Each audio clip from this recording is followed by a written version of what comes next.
Waalaikumsalam warahmatullahi wabarakatuh. Saya hamba Allah mau bertanya Buya. Saya seorang istri baru menikah 2 bulan. Saya seorang istri baru menikah 2 bulan ini dengan seorang duda beranak 1. Suami saya bekerja sebagai supir rental dengan kendaraan sendiri. Yang mau saya tanyakan Buya, lebih berhak manakah Buya menafkahi istri atau anak kandung suami? Karena anak suami setiap minggu dikasih uang dan semua keperluannya ditanggung oleh suami saya. Sedangkan suami makan dari uang saya. Sedangkan suami baru-baru memberikan nafkah kepada saya 200.000 Buya.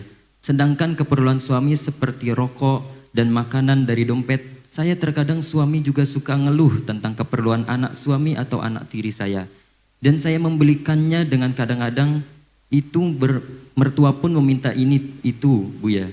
Harus bagaimanakah saya bertindak Buya? Syukran Buya. Wassalamualaikum warahmatullahi wabarakatuh. Assalamualaikum warahmatullahi wabarakatuh. Semuanya wajib. Anak harus diberi nafkah, istri harus diberi nafkah.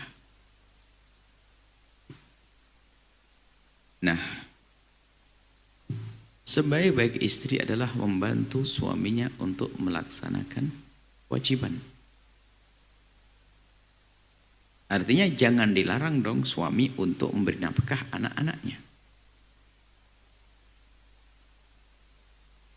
Untung-untung Anda membantunya jika suami memang tidak mampu. Cuma di sisi lain harus pahami, suami itu tanggung jawab dong ngasih nafkah. Wajib ngasih nafkah, maksudnya mencari nafkah wajib. Mencari nafkah adalah wajib, tidak boleh ongkang-ongkang. Setelah ada, dibagi yang benar. Jangan sampai anak dikasih tapi istri tidak. Apalagi sampai digunakan untuk foya-foya hal yang nggak jelas. Tentu dosa, istri tidak dikasih, tak taunya ada beli yang lainnya. Nggak diperkenankan yang demikian itu. Nah ini nggak boleh seorang suami semacam itu. Akan tapi bagi seorang istri, kalau seandainya memang suaminya mungkin tidak mampu, menganggap Anda sebagai seorang istri mampu untuk berdiri sendiri, sementara anaknya nggak bisa apalagi masih sekolah, maka tidak ada salahnya jika Anda dengan sukarela, tinggal tata hati, Anda bersyukur, Anda bisa membantu suami, akan jadi amal baik ya. Seperti yang disebutkan hadis Nabi, seorang wanita yang memberi nafkah kepada suaminya, hal yang baik saja, lapangkan hati. Maka itu baik-baik saja bagi Anda.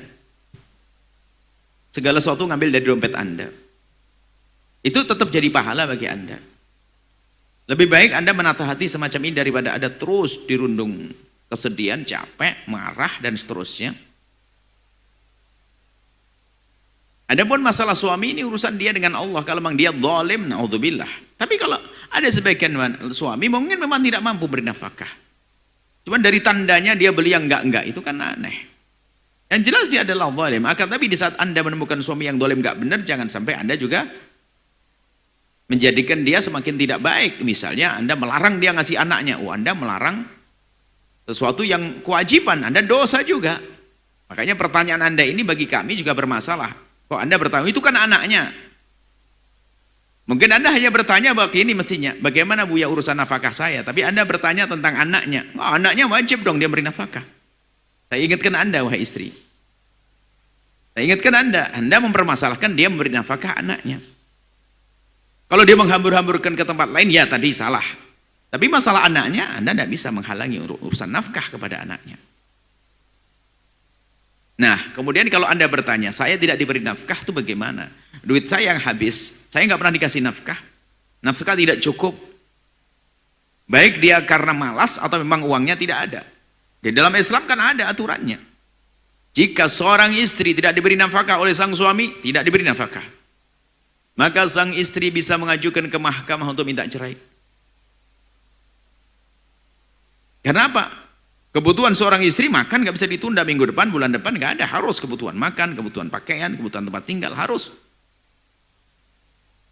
Kecuali bagi seorang istri yang sudah merelakannya, ya lebih itu indah. Kadang seorang wanita, Anda mungkin saat ini mungkin Anda hanya perlu pencerahan saja. Pertanyaannya adalah mungkin Anda sangat membutuhkan suami Anda sebagai seorang suami yang memenuhi kebutuhan pribadi Anda. Itu sudah luar biasa, sudah sangat cukup. Bukan Anda bertanya harus bagaimana berpisah, kami tidak menganjurkan perpisahan. Karena berpisah Anda menjadi tidak punya suami. Punya suami masih lumayan, Anda mendapatkan nafkah 200.000 per bulan masih lumayan daripada sudah tidak suami tidak dapat 200.000.